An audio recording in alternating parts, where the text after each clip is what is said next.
Are you listening? Damn. What's up everybody, Barrett here, back again with Spec of Tech. Welcome to my channel. I hope you guys enjoyed that intro.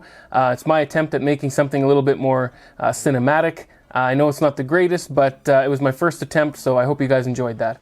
Alright, so today we're going to discuss speaker placement, but before we get into that, I got something big on order. I got something coming in the next month or two that has never before been seen on YouTube.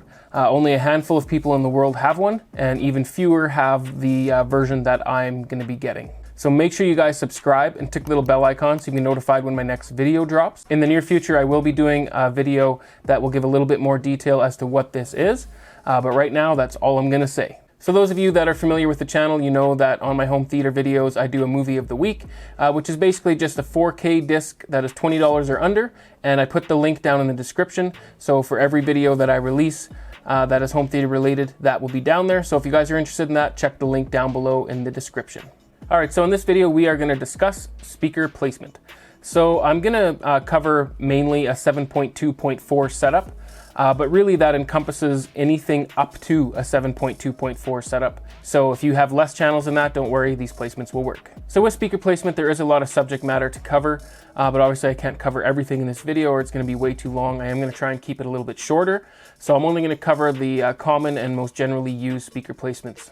So the most common speaker configurations is of course a 2-channel system where you just have a front, left and right, and often guys do have a sub with that as well. A 5.2 setup is common, a 7.2, and then of course a 5.2.4 and a 7.2.4. Keep in mind that the 0.2 is referring to subwoofers and not everybody has 2 subwoofers. So if you do have one, then you would just replace that with a 0.1.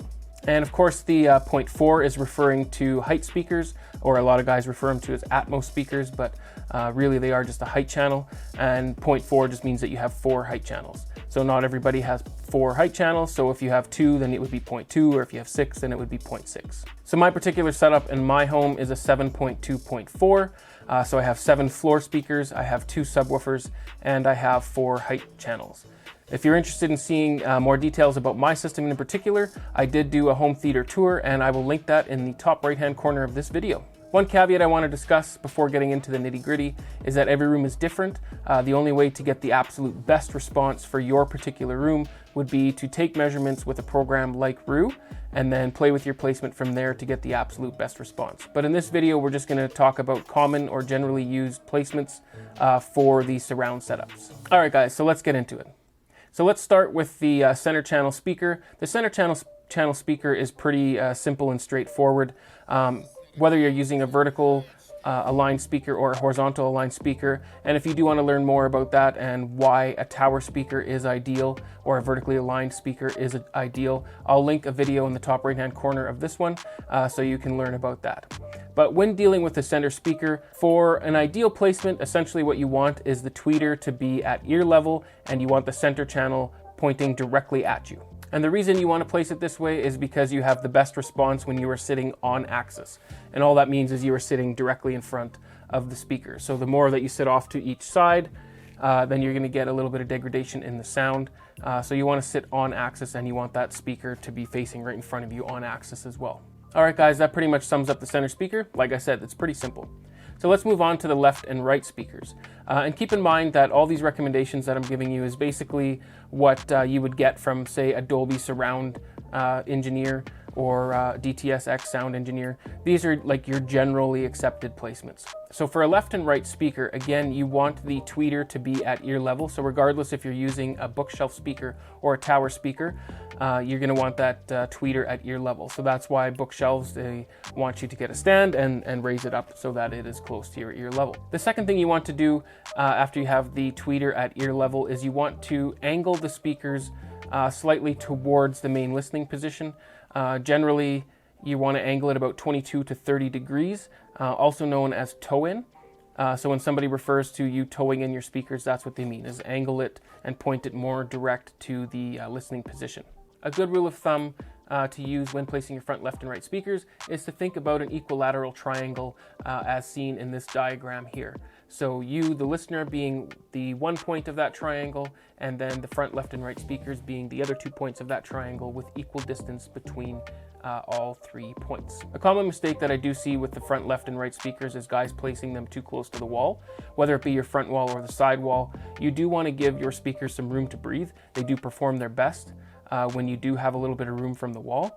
And every speaker is a little bit different because they do have different driver configurations. So you're definitely going to want to discuss that with the manufacturer to see what their ideal placement is for their speaker given their driver configuration. But generally speaking, any speaker, you're going to want to pull it away from the front wall, and you're going to want some room from the side wall as well. All right, guys, so moving along, we're going to get into the side surround speakers. So there's two common types of speakers that guys use for a side surround. Often you'll see a bookshelf style speaker, or you'll see a bipole or dipole speaker.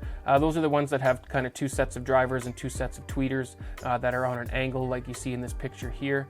And just for your information, the difference between a bipole and a dipole is that a bipole, you have the drivers moving out simultaneously. So when one's moving out, the other's moving out. And when they're moving in together. And a dipole is the opposite. So a dipole is out of phase. So when one driver's moving out, the other driver's moving in, and vice versa.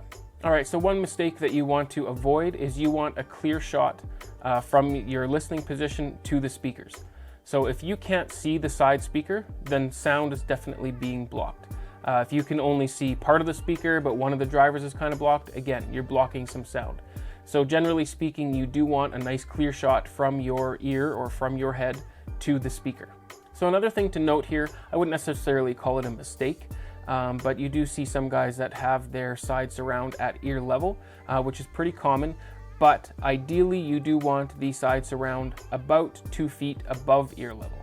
That's not to say that having it at ear level is necessarily wrong, but again, ideally, you want it about 2 feet above ear level.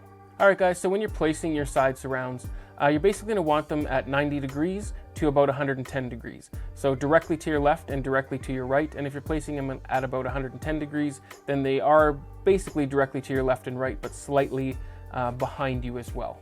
All right, so to sum it up, guys, when you're dealing with your side surround speakers, you want them directly to your left or right at about 90 degrees to about 110 degrees, and you want them approximately 2 feet above ear level.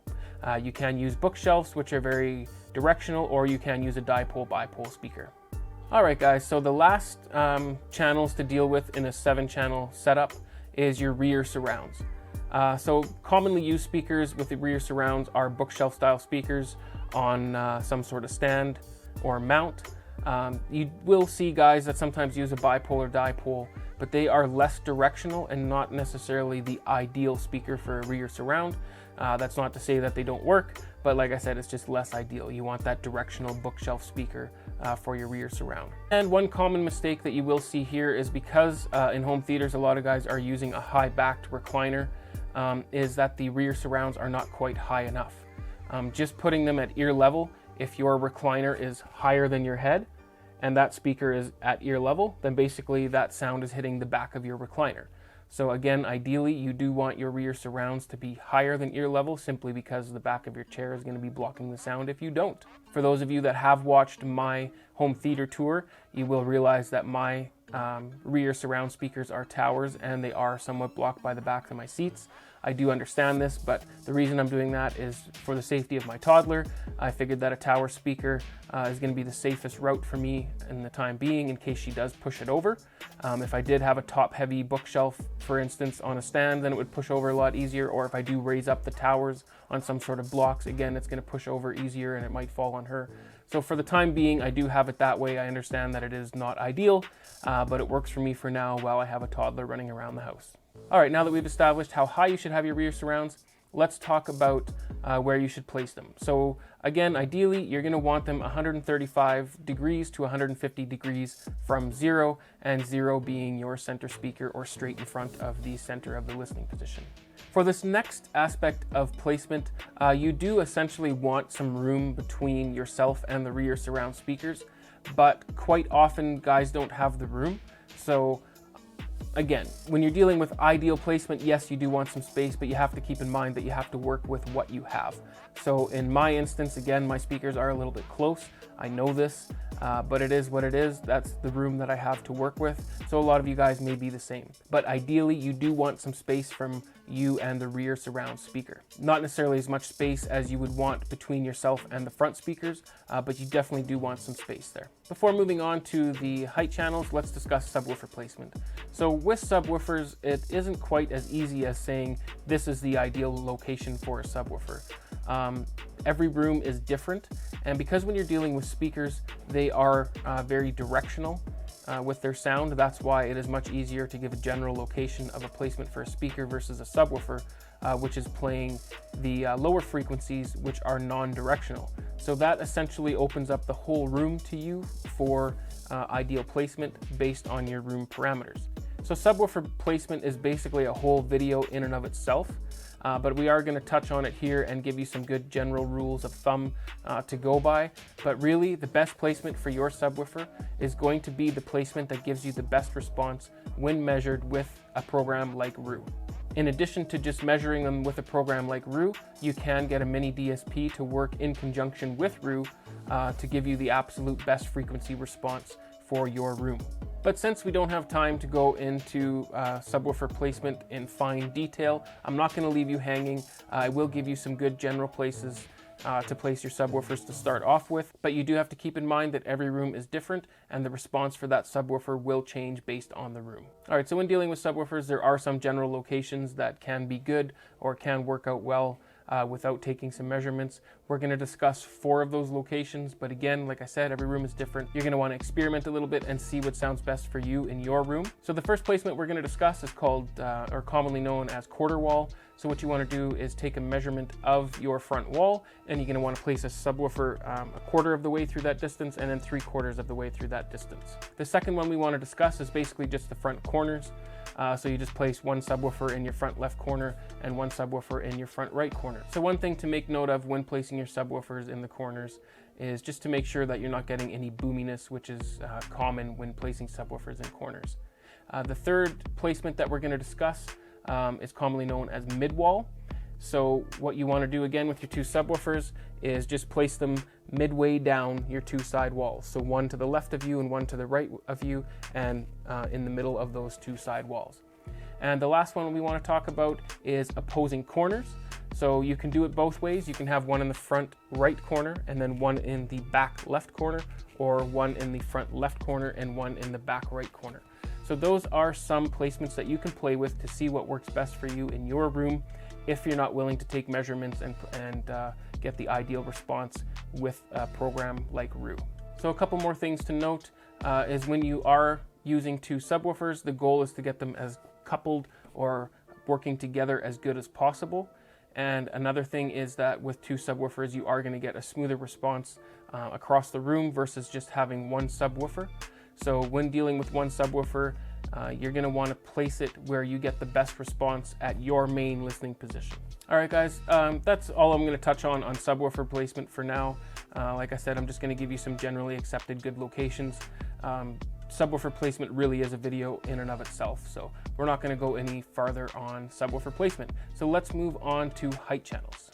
So before I continue with height channels, let me just say that there are many different configurations for height channels. I'm obviously not going to be able to cover them all in this video. So let's quickly discuss the 3 major formats for height effects. First of all is Dolby Atmos, which does have many different configurations. As you can see on this website here, as I'm scrolling through, there's quite a few variations of or configurations for height effects for Dolby Atmos. I will post a link to this website down below, so that way it's just a helpful resource for you if you are looking at adding height channels or more height channels. Then you can look at the placement based on this website here.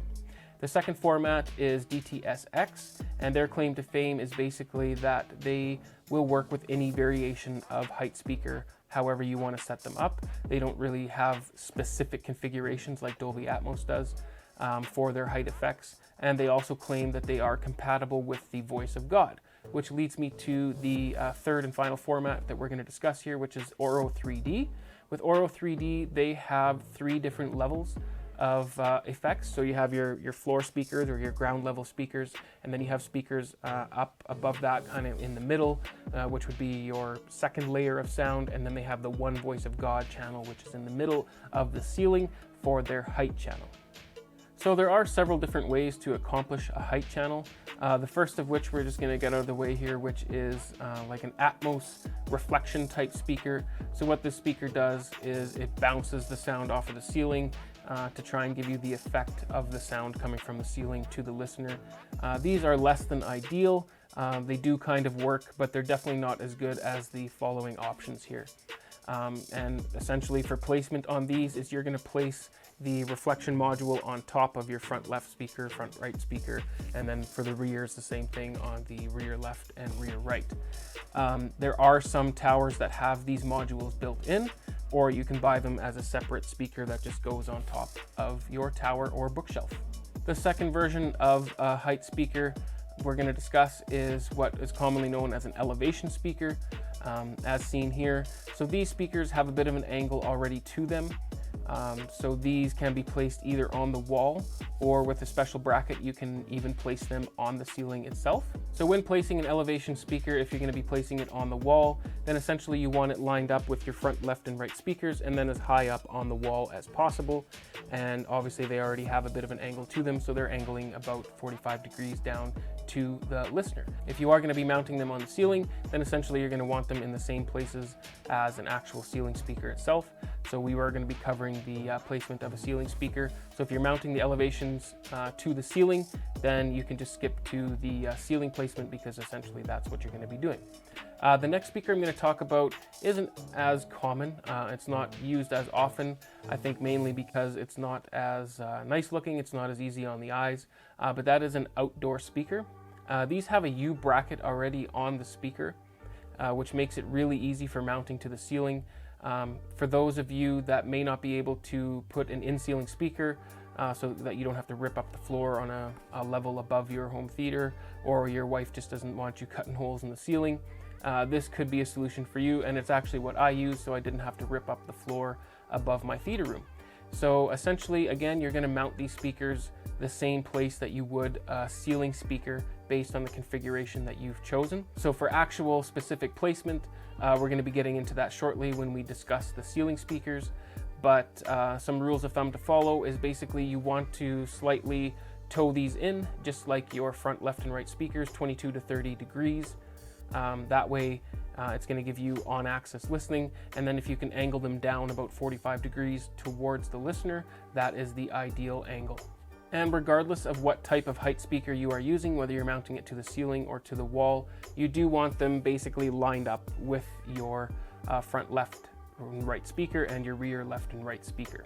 All right, so when placing 4 height speakers, you basically want it to look like this diagram here. So the front heights should be about 45 degrees up to the ceiling from 0, and 0 being the main listener or the main listener's head.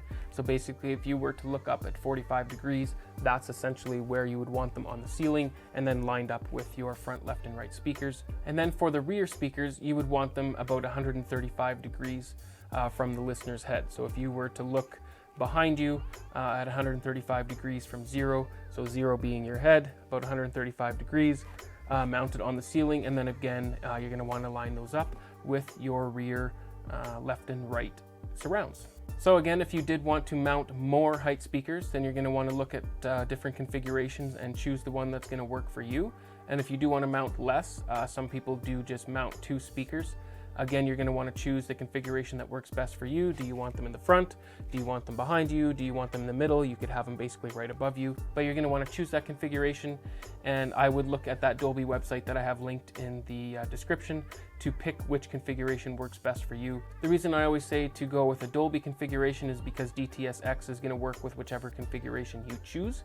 Unless, of course, you just want to go with Auro 3D, which then you're just going to place one speaker in the center of your ceiling. All right, guys, so there was a lot of info there. I did try to condense it as good as possible. I tried to give you the information that you're going to need to place your speakers and tried to cut out all of the extras. So I hope you guys did enjoy the video.